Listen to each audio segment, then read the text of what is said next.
ಹೆಲ್ದಿಯಾಗೂ ಇರಬೇಕು, ಸ್ವೀಟ್ ಆಗೂ ಇರಬೇಕು, ಟೇಸ್ಟಿಯಾಗೂ ಇರಬೇಕು, ಹಾಗೆ ಶುಗರ್ ಫ್ರೀ ಆಗು ಇರಬೇಕು. ಸೊ ಒಂದೊಳ್ಳೆ sugar free dry fruit roll ಮಾಡೋದು ಹೇಗೆ ಅಂತ ನೋಡೋಣ. ನಾನಿಲ್ಲಿ 100 ಗ್ರಾಮ್ ಗೋಡಂಬಿ, 100 ಗ್ರಾಮ್ ಬಾದಾಮ್, 25 ಗ್ರಾಮ್ ವಾಲ್ನಟ್ ಅಥವಾ ಅಕ್ರೋಡ್ನ ತಗೊಂಡಿದ್ದೀನಿ. ಒಂದು 20 ಗ್ರಾಮ್ ಪಿಸ್ತಾ, ಹಾಗೆ 10 gram melon seeds, pumpkin seeds 10 gram, ಕಪ್ಪು ಒಣ ದ್ರಾಕ್ಷಿ 10 ಗ್ರಾಮ್ ಮತ್ತು 4 ಅಂಜೀರ್ ಅಥವಾ ಫಿಕ್ಸ್ನ ತಗೊಂಡಿದ್ದೀನಿ. ನಾನು ಒಣ ದ್ರಾಕ್ಷಿ, ಪಂಪ್ಕಿನ್ ಸೀಡ್ಸ್ ಮತ್ತು ಮೆಲನ್ ಸೀಡ್ಸ್ ಬಿಟ್ಟು ಇನ್ನೆಲ್ಲವನ್ನು ಚಿಕ್ಕದಾಗಿ ಚಾಪ್ ಮಾಡಿ ಇಟ್ಕೊಂಡಿದ್ದೀನಿ. ನಾನು ಇದನ್ನು ಚಾಪಿಂಗ್ ಮಷೀನಲ್ಲಿ ಮಾಡಿದ್ದೀನಿ, ನೀವು ಹಾಗೆ ಕಟ್ ಮಾಡಿ ಕೂಡ ತಗೋಬೋದು. ಹಾಗೆ ನಾನು ಅಂಜೀರ್ನ ಚಿಕ್ಕದಾಗಿ ಕಟ್ ಮಾಡಿ ಇಟ್ಕೊಂಡಿದ್ದೀನಿ ಒಂದು ಸಣ್ಣ ಬೌಲಲ್ಲಿ. ಇದಕ್ಕೆ ನಾನು 500 ಗ್ರಾಮ್ನಷ್ಟು ಖರ್ಜೂರನ ತಗೊಂಡಿದ್ದೀನಿ ಬೀಜ ತೆಗೆದು. ಹಾಗೆ 1 ಟೇಬಲ್ ಸ್ಪೂನಷ್ಟು ಗಸಗಸೆ ಮತ್ತು 1 ಸ್ಪೂನ್ ಯಾಲಕ್ಕಿ ಪುಡಿನ ತಗೊಂಡಿದ್ದೀನಿ. ಇವಾಗ ಬೀಜ ತೆಗೆದಿಟ್ಟಿರುವಂತಹ ಖರ್ಜೂರ ನಾನು ಮಿಕ್ಸಿ ಜಾರ್ಗೆ ಹಾಕೊಂಡು ರುಬ್ಕೊಳ್ತೀನಿ. ನೀವು ಇದನ್ನು ಪಲ್ಸ್ ಮೋಡಲ್ಲೇ ರುಬ್ಕೋಬೇಕು, ಇಲ್ಲ ಅಂದರೆ ಮಿಕ್ಸಿ ಹಾಳಾಗೋ ಚಾನ್ಸ್ ಇರುತ್ತೆ. ತುಂಬ ಸ್ಟಿಕ್ಕಿ ಆಗಿರೋದ್ರಿಂದ ನೀವು ಇದನ್ನು ಪಲ್ಸ್ ಮೋಡಲ್ಲೇ ರುಬ್ಕೋಬೇಕು. ಸೊ ನೋಡಿ, ಈ ಥರ ಎಲ್ಲವನ್ನು ನಾನು ರುಬ್ಕೊಂಡು ಇಟ್ಕೊಂಡಿದ್ದೀನಿ. ಕಂಪ್ಲೀಟಾಗಿ ಪೇಸ್ಟ್ ಅಂತೂ ಆಗಲ್ಲ, ಹಾಗೆ ಉದುರುದ್ರಾಗೆ ಇರುತ್ತೆ. ಬಟ್ ನೀವು ಇದನ್ನು ಬೇಯಿಸ್ಕೊಂಡ್ಮೇಲೆ ಇದು ಸಾಫ್ಟ್ ಆ್ಯಂಡ್ ನೈಸಾಗಿ ಬರುತ್ತೆ. ಮೊದಲಿಗೆ ನಾನು 1 ಟೇಬಲ್ ಸ್ಪೂನಷ್ಟು ಗಸಗಸೆನ ಡ್ರೈ ರೋಸ್ಟ್ ಮಾಡ್ಕೊಂಡ್ಬಿಡ್ತೀನಿ. ಸಿಮ್ ಫ್ಲೇಮಲ್ಲಿ ಒಂದು 5 ನಿಮಿಷ ಹುರ್ಕೊಂಡ್ಬಿಟ್ರೆ ಸಾಕು. ತುಂಬ ಹೊತ್ತು ಇದನ್ನು ಹುರಿದ್ರೆ ಇದು ಸೀದೋಗ್ಬಿಡುತ್ತೆ. ಸೊ ಇವಾಗ ಒಂದು 5 ನಿಮಿಷ ಆಗಿದೆ. ನಾನು ಇದನ್ನು ತೆಗೆದ್ಬಿಟ್ಟು ಇದೇ ಬಾಣಲಿಗೆ ಒಂದು 2 ರಿಂದ 3 ಸ್ಪೂನಷ್ಟು ತುಪ್ಪನ ಹಾಕೊಂಡ್ಬಿಡ್ತೀನಿ. ಇದಕ್ಕೆ ನಾನು ಕಟ್ ಮಾಡಿಟ್ಕೊಂಡಿರೋವಂಥ ಎಲ್ಲ ಡ್ರೈ ಫ್ರೂಟ್ಸ್ನ ಹಾಕೊಂಡ್ಬಿಡ್ತೀನಿ. ಒಣ ದ್ರಾಕ್ಷಿ ಮಾತ್ರ ಹಾಕೊಳ್ಳೋದಿಲ್ಲ, ಹಾಗೆ ಅಂಜೀರ್ನ ಕೂಡ ಹಾಕೊಳ್ಳೋದಿಲ್ಲ.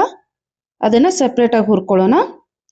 ನಾವು ಗಸಗಸೆನ ಏನಕ್ಕೆ ಹುರಿಬೇಕಂದ್ರೆ, ಗಸಗಸೆಲಿ ಏನಾದರೂ ಮಾಯಿಶ್ಚರ್ ಇದ್ದರೆ ಅದೆಲ್ಲ ಹೋಗಿ ಡ್ರೈ ಫ್ರೂಟ್ಸು ತುಂಬ ದಿನ ಚೆನ್ನಾಗಿ ಬರುತ್ತೆ. ಇಲ್ಲಾಂದರೆ ಮಾಯಿಶ್ಚರ್ ಇದ್ದರೆ ಡ್ರೈ ಫ್ರೂಟ್ಸ್ ಬೇಗ ಹಾಳಾಗ್ಬಿಡುತ್ತೆ. ಇವಾಗ ಡ್ರೈ ಫ್ರೂಟ್ಸ್ನು ತುಪ್ಪದಲ್ಲಿ ಚೆನ್ನಾಗಿ ಹುರ್ಕೊಂಡ್ಬಿಡೋಣ. ಒಂದು ಸ್ವಲ್ಪ ಅರೋಮಾ ಬರೋವರೆಗೂ ಹುರ್ಕೊಳ್ಳಿ. ತುಂಬ ಹೊತ್ತು ಹುರಿಬೇಕಂತ ಏನಿಲ್ಲ, ಒಂದು 10 ನಿಮಿಷ ನಾನು ಹುರ್ಕೊಂಡು ಇದನ್ನು ತೆಗೆದಿಟ್ಕೊಂಡಿದ್ದೀನಿ. ಇವಾಗ ನೆಕ್ಸ್ಟು ಅದೇ ಬಾಣಲಿಗೆ ತುಪ್ಪನ ಹಾಕ್ಕೊಂಡ್ಬಿಟ್ಟು ಇದಕ್ಕೂ ಕೂಡ ಒಂದು 2 ರಿಂದ 3 ಟೀ ಸ್ಪೂನ್ ತುಪ್ಪ ಆದರೆ ಸಾಕು.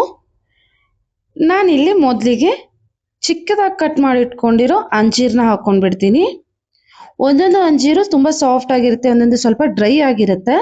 ಸೊ ಈ ರೀತಿ ತುಪ್ಪದಲ್ಲಿ ಹುರ್ಕೊಳ್ಳೋದ್ರಿಂದ ಅದು ಸಾಫ್ಟಾಗಿ ಚೆನ್ನಾಗಿ ಬರುತ್ತೆ. ಹಾಗೆ ಕಪ್ಪು ಒಣ ದ್ರಾಕ್ಷಿನ ಹಾಕ್ಕೊಳ್ತಾ ಇದ್ದೀನಿ. ಸೊ ಇದೆಲ್ಲವೂ ಕೂಡ ಸಾಫ್ಟ್ ಆಗಬೇಕು.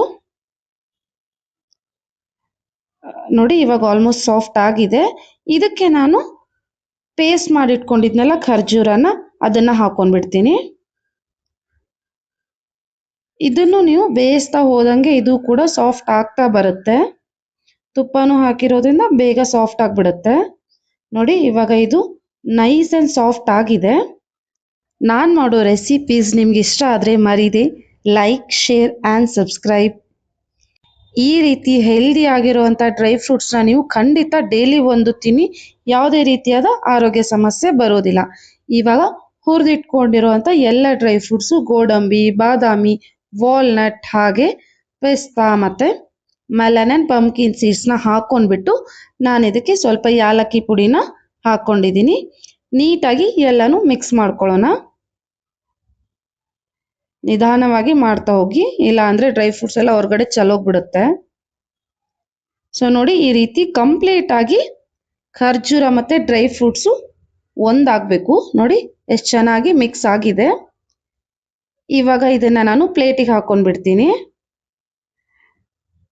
ಇದು ಸ್ವಲ್ಪ ಬಿಸಿ ಇದೆ, ನೀವು ಸ್ವಲ್ಪ ತಣ್ಣಗಾದ್ಮೇಲೆ ಇದನ್ನು ಶೇಪ್ ಕೊಟ್ಕೋಬೋದು. ತುಂಬ ತಣ್ಣಗಾಗಕ್ಕೂ ಬಿಡಬೇಡಿ, ಇಲ್ಲ ಅಂದರೆ ಇದು ರೋಲ್ ಆಗಲ್ಲ. ಇದನ್ನು ನೀವು ಉಂಡೆ ಥರ ಕೂಡ ಕಟ್ಕೋಬೋದು, ಇಲ್ಲಾಂದರೆ ಚಿಕ್ಕಿ ಬೇಕಂದರೆ, ಬರ್ಫಿ ಬೇಕಂದರೆ ಆ ಶೇಪಲ್ಲಿ ಕೂಡ ಮಾಡ್ಕೋಬೋದು. ಬಟ್ ರೋಲ್ ಆಗಿ ಚೆನ್ನಾಗಿರುತ್ತೆ ಅಂತ ನಾನು ರೋಲ್ ಶೇಪಲ್ಲಿ ಮಾಡ್ಕೊಳ್ತಾ ಇದ್ದೀನಿ. ಮೇಲೆ ಈ ರೀತಿ ಗಸಗಸೆನ ಹಾಕ್ಕೊಂಡು ಅದ್ರ ಮೇಲೆ ರೋಲಿಂಗ್ ಮಾಡ್ಕೊಂಡ್ಬಿಟ್ರೆ ನಮ್ಮ ಡ್ರೈ ಫ್ರೂಟ್ಸ್ ರೋಲ್ ಶೇಪ್ ಕೊಡೋಕ್ಕೆ ರೆಡಿ ಆಗಿಬಿಡುತ್ತೆ. ಸೊ ಇವಾಗ ಇದು ರೆಡಿ ಆಗಿದೆ. ಇದನ್ನ ಇಮಿಡಿಯೇಟ್ ಆಗಿ ಕಟ್ ಮಾಡೋಕೆ ಹೋದ್ರೆ ಸಾಫ್ಟ್ ಆಗಿರೋದ್ರಿಂದ ಅಷ್ಟೊಂದು ಚೆನ್ನಾಗಿ ರೋಲ್ಸ್ ಬರಲ್ಲ. ನಾನು ಇದನ್ನ ಬಟರ್ ಪೇಪರ್ ಅಲ್ಲಿ ರೋಲ್ ಮಾಡಿಡ್ತೀನಿ. ನೀವು ಇದನ್ನ ರೂಮ್ ಟೆಂಪರೇಚರ್ ಅಲ್ಲಿ ಕೂಡ ಇಡಬಹುದು ಸೆಟ್ ಆಗಕ್ಕೆ. ಇಲ್ಲ ಅರ್ಜೆಂಟ್ ಇದೆ ಬೇಗ ಆಗ್ಬೇಕಂದ್ರೆ ಒಂದು ಅರ್ಧ ಗಂಟೆ ಫ್ರೀಜರ್ ನಲ್ಲಿ ಇಟ್ರೆ ಸಾಕು, ಇದು ಕಟ್ ಮಾಡಕ್ಕೆ ರೆಡಿ ಆಗ್ಬಿಡುತ್ತೆ. ಸೊ ನಾನು ಇದನ್ನ ಹಾಗೆ ಸೆಟ್ ಮಾಡಕ್ ಇಟ್ಟಿರ್ತೀನಿ ರೂಮ್ ಟೆಂಪರೇಚರ್ ಅಲ್ಲಿ. ನೋಡಿ ಇವಾಗ ಇದು ಸೆಟ್ ಆಗಿದೆ. ಆಲ್ಮೋಸ್ಟ್ ಒಂದು 5 ಗಂಟೆ ನಾನು ಇದನ್ನ ಸೆಟ್ ಆಗಕ್ ಬಿಟ್ಟಿದ್ದೆ.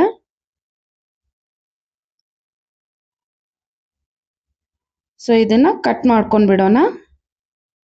ನೋಡಿ ಎಲ್ಲ ಡ್ರೈ ಫ್ರೂಟ್ಸ್ ಇದೆ, ಗಸಗಸೆ ಇದೆ. ಸೊ ಬೇಕಾಗಿರೋ ಎಲ್ಲ ನ್ಯೂಟ್ರಿಯೆಂಟ್ಸ್ ನಿಮ್ಗೆ ಇದ್ರಲ್ಲಿ ಇದೆ. ಹಾಗೆ ಶುಗರ್ ಫ್ರೀ ಇದೆ, ಆರಾಮವಾಗಿ ತಿನ್ಬೋದು, ಮಕ್ಕಳಿಗೆ ಕೂಡ ಕೊಡ್ಬೋದು. ಆದ್ರೆ ಪಂಪ್ಕಿನ್ ಮತ್ತೆ ಮೆಲನ್ ಸೀಡ್ಸ್ ಕ್ವಾಂಟಿಟಿನ ನೋಡ್ಕೊಂಡು ಹಾಕಿ, ಮಕ್ಕಳಿಗೆ ತುಂಬಾ ಕೊಡಬಾರ್ದು, ಡೈಜೆಷನ್ ಪ್ರಾಬ್ಲಮ್ ಆಗುತ್ತೆ. ಸೊ ನಮ್ಮ dry fruit roll is ready to heat.